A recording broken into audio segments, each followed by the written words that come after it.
those people, when I wake up, I just try to be grateful about life, because in life, things can be, you know, tiresome. You know, today I feel like not getting up, not doing anything, not working out, not going to the gym. But I told myself, I'm going to the gym, regardless of how I feel. I don't feel good at all, but I'm going. Take my hoodie off. And yeah, as you can see on the screen, I don't have the best body. I'm just tired of feeling like shit. Changing how I eat, changing how I do things, being more mindful. But I'm grateful that I can still walk.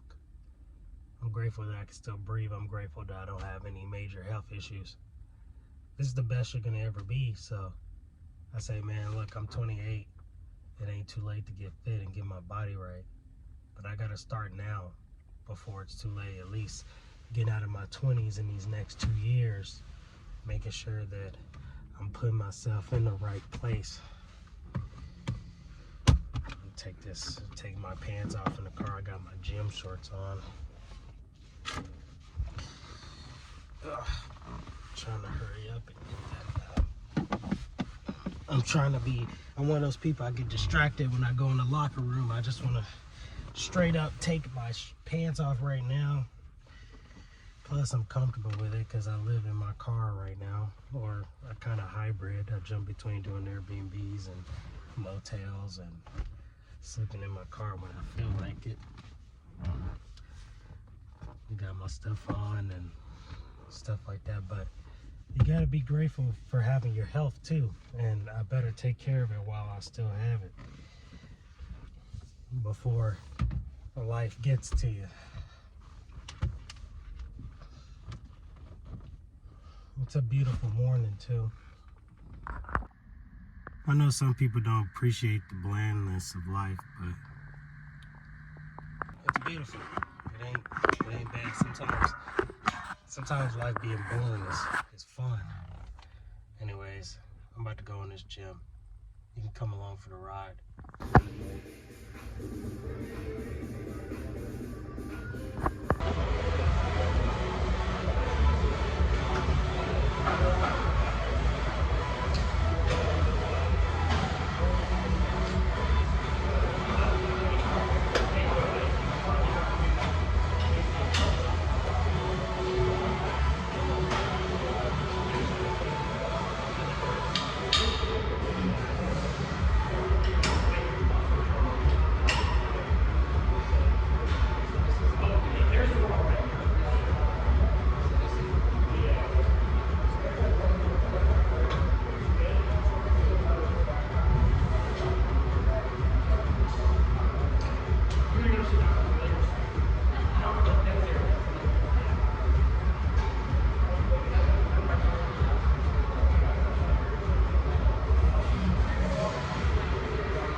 I'm about to take a shower in Planet Fitness. I also got this here so I can shoot a brand deal. I'm kind of out of breath a little bit just because I used to vape. I used to drink a lot. And even though I've stopped, I've noticed that there's long-term effects. So if you're young, quit vaping now, quit drinking now. I know it's gonna suck at first, but it's better for you to do that and keep your health. Because you get like me, almost out of energy after a workout. So definitely, but I'm definitely here to fix this issue. It's one of the things, like, our culture, sometimes American culture, promotes the smoking and drinking way too much and dopamine, just having a good time. So, you know, I don't know if this video is gonna get a lot of views, but all I gotta say is take care of what's in here. Take care of your temple. Seriously. I made a video, or this is a clip of me putting a profile picture on my Facebook. If I have to keep these profile pictures until I'm fit. Good workout, but like I said, it creates discipline for me. I gotta get it done. If I don't get it done, then you know what happens. So I gotta get it done. That's my rule. I gotta get it done. If I don't, then those profile photos stay up forever. And I get a lot of people that follow me on Facebook and other places, so it's gonna be embarrassing, but it's worth it. You know, that gym workout really made me feel good. Mentally and just physically, I feel good. Yeah, I'm a little sore, but it just gets the blood flowing. It feels good. I will say this though.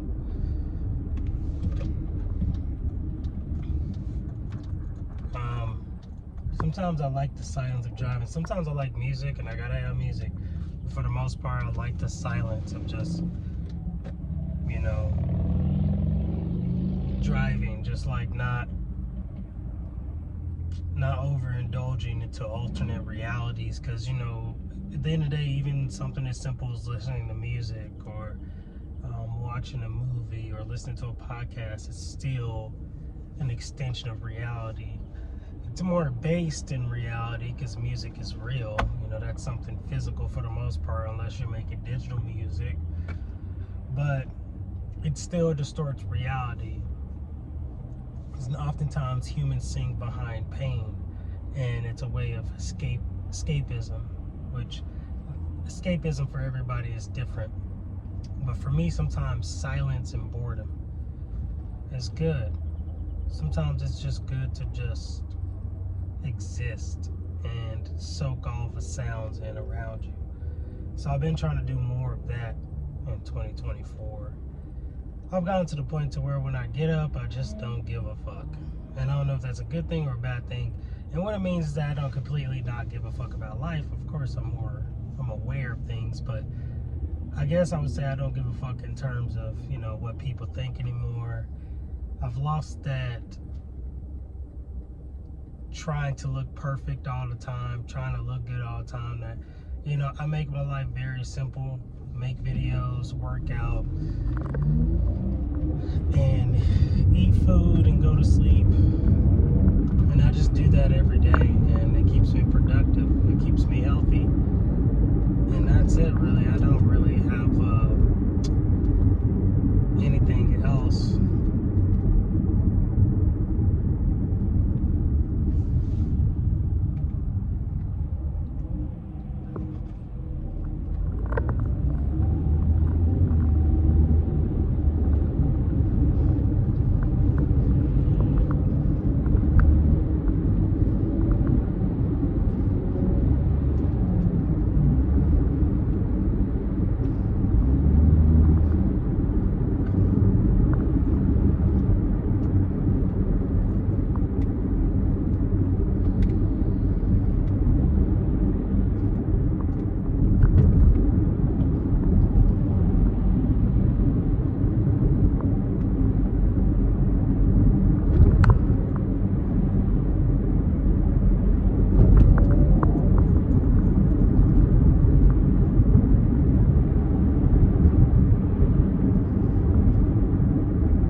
Sometimes I genuinely have nothing to say.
In this area are vicious.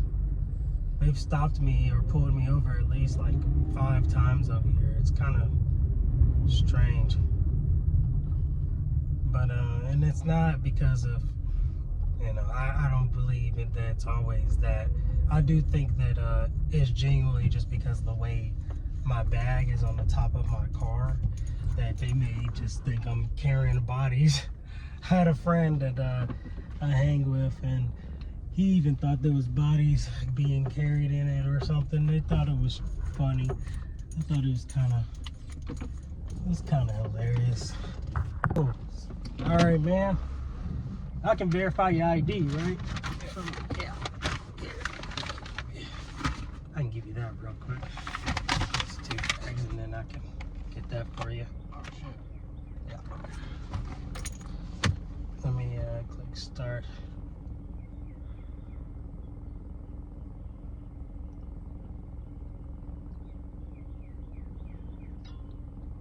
I think that's it. All right, you have a good one. Yeah. Hey, if it asks for a signature, just do a little doodle. Yeah, all right, cool.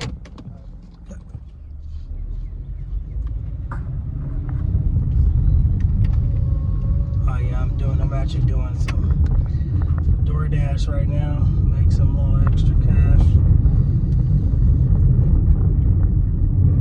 I think I never told y'all what I do too.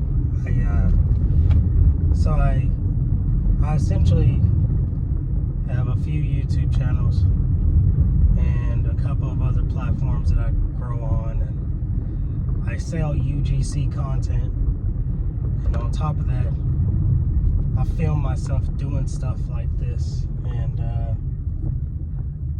I also have some other YouTube channels that I talk about random topics on, and it's various types of content. You know, like I have camping content, and they're all niche. They all stick to their respective YouTube channels, so they don't veer off the path, you know, because you got to make sure you stick to your niche. But one of my channels is a horror channel where I have an AI voiceover, and I write the scripts and I change them up. Sometimes I let ChatGPT do it. But I also have an editor that I pay for, so doing DoorDash actually helps me keep the ball rolling on that. Besides that, what I like to do too is draw. I love like sketching art. I do mostly digital art these days, but I used to be a mad sketcher. Like when I say I used to draw a lot, drawing was life at one point. I would sketch for hours, and there's still drawings they look complete but aren't actually finished. And what I mean by that is that I left them in a state where if someone looked at it, to them the drawing would look finished, but it's actually not finished. One of the drawings I made when I was 13, I still think about what I can add to it today. Because me, sometimes when I draw very intricate shapes, very intricate details. But I like to use the entire paper. So that's why when someone sees a drawing on a piece of paper, sometimes the way I draw it, it's like, oh, it's a finished picture, that's it.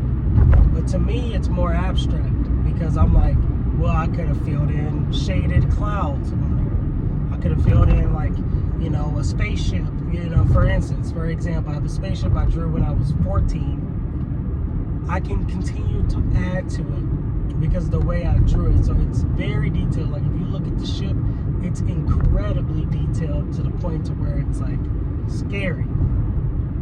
I'm gonna have to show you guys some. Anyways, that's like a passion of mine, passion project. I think I added something to it recently when I was like 25. I'm 28 now, so let that sink in. I'm still adding to it. I plan to get it finished by the time I'm 40. Just kidding. I'll probably at some point sit down and finish the drawing and complete it.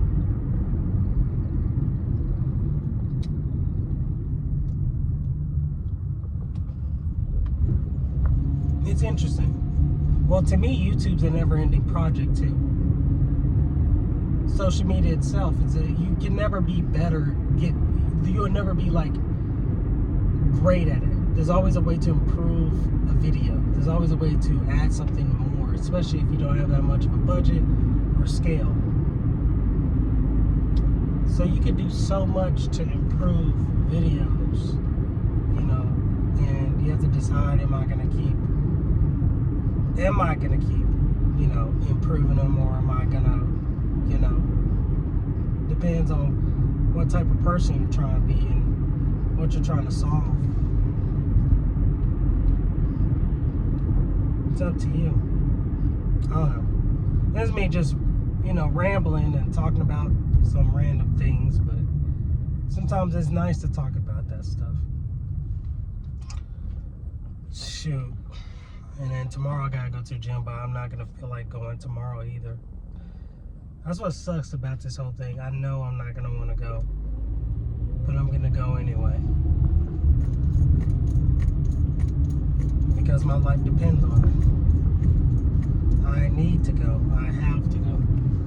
Not that I have a sickness or anything or a disease, but do I want to prevent anything that could cause anything? I should probably start going a lot, you know. So I'm gonna take it seriously and continue to go and get me some stuff done. I'm excited to keep going.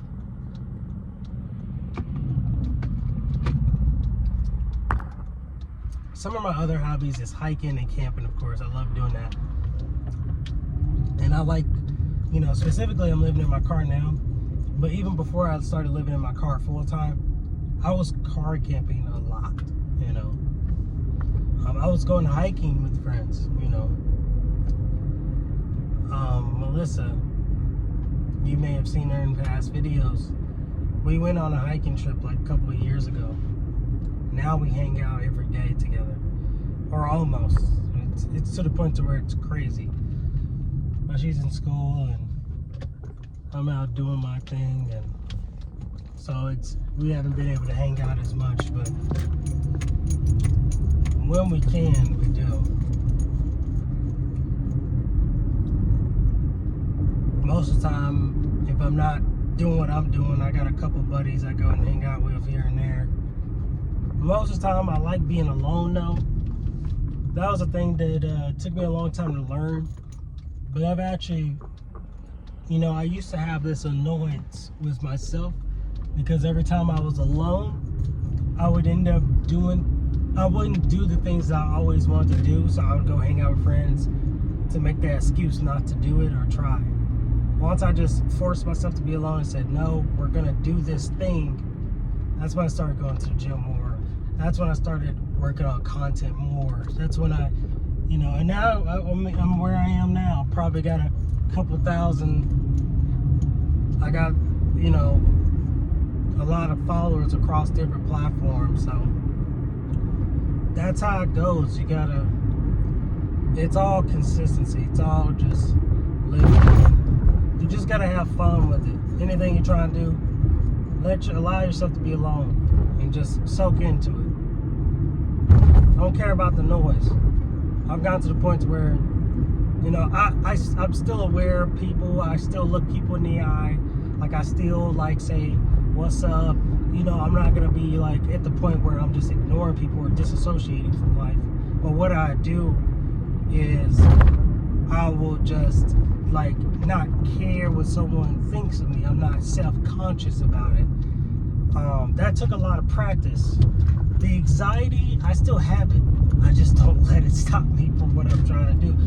I've just gotten to that point where I don't give a fuck about the self-consciousness, the over self-conscious. It's always good to be self-conscious. You want to be able to say, okay, this is something I could be doing wrong, especially if it's partners, relationships, because that allows you to fade any form of narcissism you may have in your heart.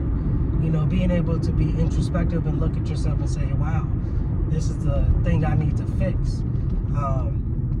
Because you don't want to be a person that's dense. You need to separate the two.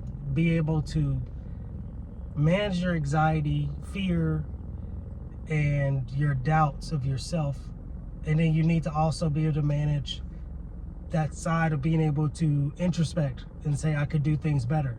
That's what makes us human. And that's one of the things I like about humans, at least the good ones. You can look at yourself and say, wow, that's not great. Maybe I could change that by myself. This could be related to health, how you treat people, how you react to things, how you handle situations, how you handle financials, stuff like that. There's so many things that, and all these things I just mentioned, I've had a lot of introspection over the last 2 years. I still fuck up in a lot of ways, but I learn. Each time I fuck up, I learn, and I never really do it again. If I repeat it, it's because it was in a different situation, a different circumstance, but I still learn from every scenario. I may have made a similar mistake, so don't beat yourself up. Just think about it and say, okay, think of yourself as the kid that touched the stove and said, let's not do that again. Think about it for a while and, move on and get better. That's all you can do is try again. If you got a new day, if you can walk and you can breathe and you're free and you have a job, you can move forward. But if you don't have a job, you can't walk, think about the things that you have and be grateful for just those things. Being grateful for something like not being in jail, being healthy, being on your 2 feet, having a vehicle to get around. These little things you don't understand, that there's people that wish they had those things or wish they were in some of your situations. You know how many people, when I used to do Lyft, I don't do it anymore because it's dangerous, but when I used to do Lyft, man, there was so many people that were convicts that would get in my car and say, man, stick to what you're doing, stick to having a job and doing your thing. You will make it, because you don't understand the other side. You civilian. He said, I've been in the system It ain't pretty, and it's hard when you get out. You either gotta work 10 times harder or go back down the same path. You know how many people wish they were able to be in a position, wish they never did what they did? Some of them get around it, but it's very rare. And that's why I'm saying you gotta be grateful for even just the smallest things, because you don't understand how hard it can get. Who cares if you don't have $1 million, my friend? If you got freedom and you got a job and you've got your brains working and you can eat and you can move around by yourself. My ex-girlfriend, she was not able to walk for months. I took care of her during that time. It almost financially ruined me. But what I'm saying is, I moved her around in a wheelchair every day, and there was a lot of things she was not able to do. She was in a worse spot than me because she couldn't even have a financial position because she was screwed. She couldn't pay rent, and her mom got sick, and it was a lot. Her mom was still able to help, but I'm sure it wouldn't have been as much. You got to understand this. And her father died too during this process. She's been through a lot, you know. At that point, I wish I could do better, but I think she had high expectations of me because I worked a lot. And, you know, I'm not trying to pin this on you. I learned a lot from the situation. There's a lot of things I could have done better myself, you know.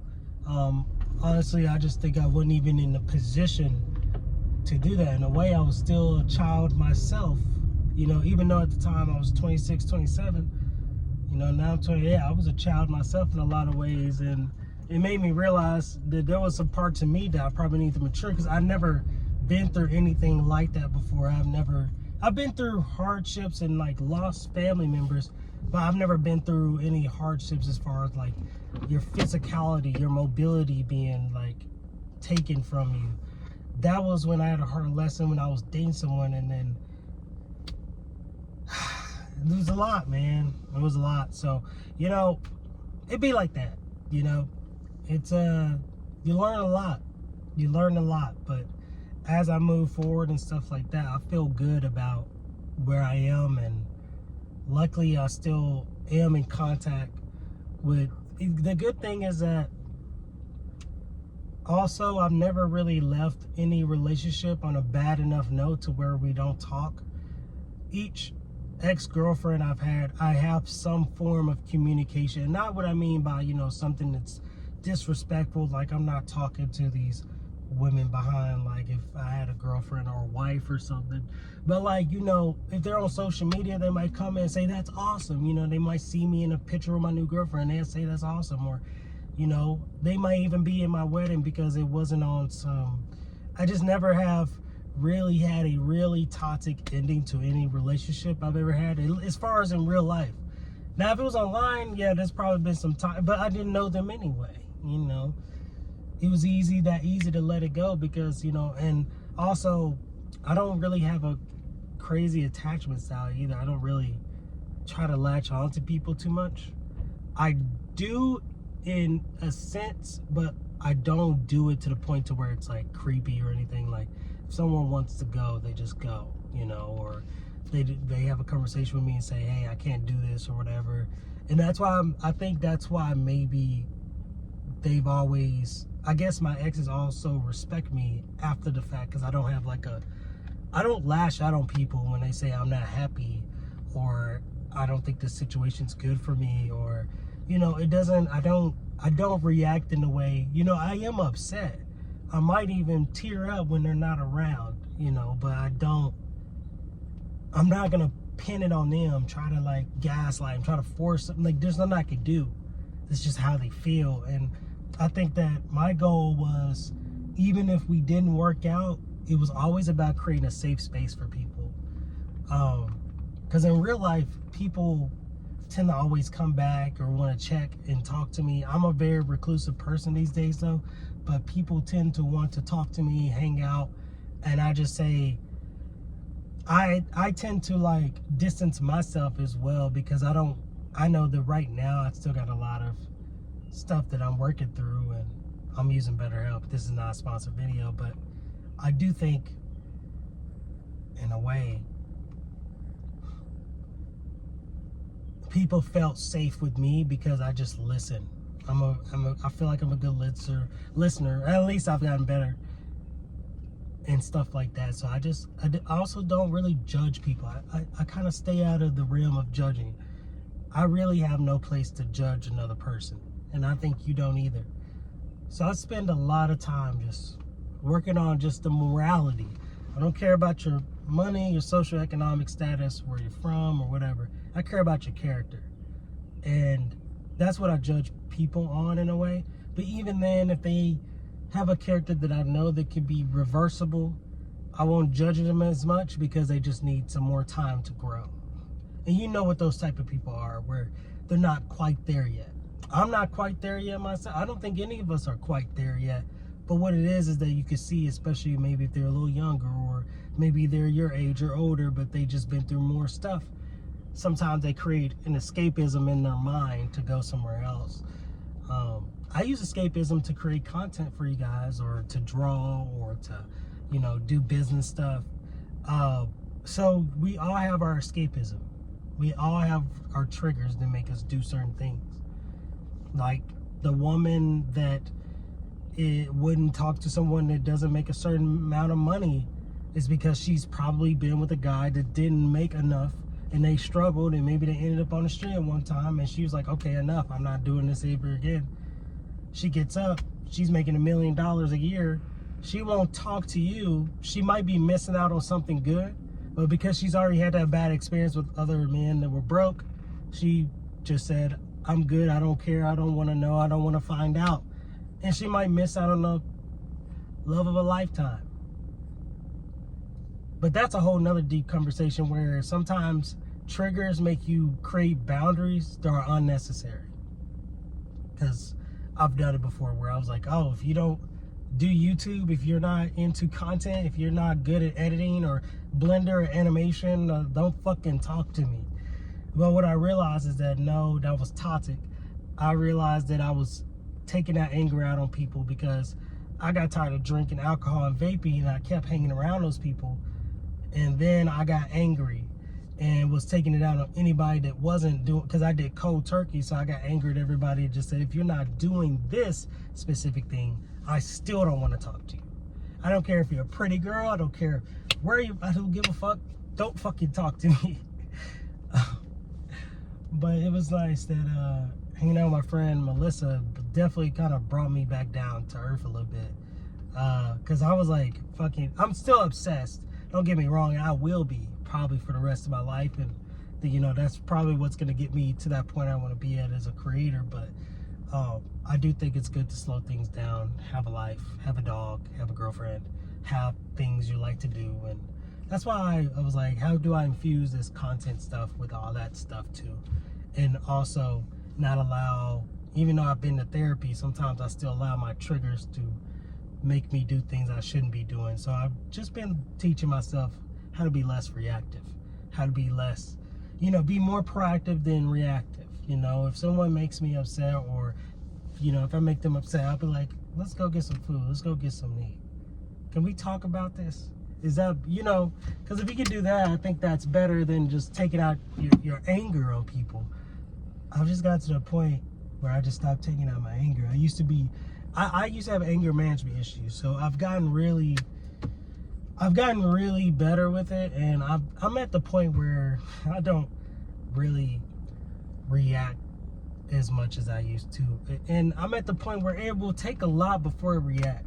Like, someone has to blatantly disrespect me, like put their hands on me. They could say something mean in the store or something, and at this point I'll walk away. Plus I'm at the point where I feel like I got too much to lose. It's like, hell, even if they do like try to put their hands on me, I might try to dodge it like Neo from Matrix and just walk out the store and be like, fuck that, I ain't going to jail. And plus, I'm 28, I'm an adult. I don't really want to get into any mess. I got goals, man. Like, we got to try to get around it unless it's self-defense, or like if someone's just doing the most. I'm telling you, man, like, life will teach you.